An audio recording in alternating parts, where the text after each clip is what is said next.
जय श्रीराम हो सोलापूरकर.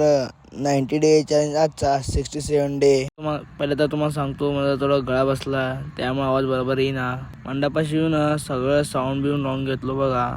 साऊंड लावून ते सगळं कापड बिपड लावून लावून आर चाललो बघा. आर घेऊन चाललो बघा आता मंडपाशी.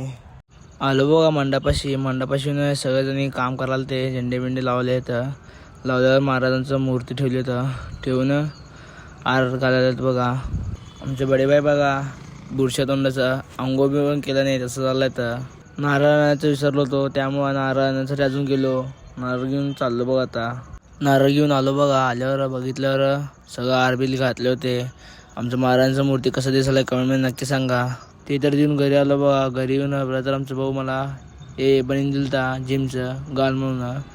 घालून बघितलं चांगलं दिसालता. सीधा ब्लॉग दुपारी चालू केलो. दुपारी गिल्ली आणण्यासाठी गेलतो बाहेर.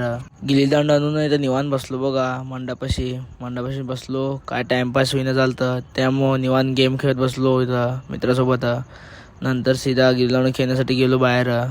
खेळून आलो बघा. मंडपाशी येऊन सगळं पुसून घेतलो. सीधा रात्रीचा ब्लॉग चालू केलो. रात्री बघा कसं दिसायला लाईटिंग. सीधा नंतर आरतीच्या टाईमला भेटू. आर घालून आरती चालू केलं बघा. आरतीचं क्लिप काढलो नव्हतो, कोण काढणार नव्हते त्यामुळे क्लिप काढलो नव्हतो.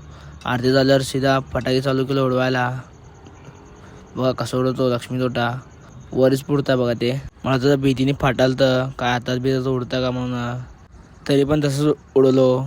फटाके उडून आलो मंडपाशी येऊन बसलो. आजचा ब्लॉग एवढंच. ब्लॉग आवडल्यास लाईक करा, शेअर कमेंट नक्की करा. धन्यवाद.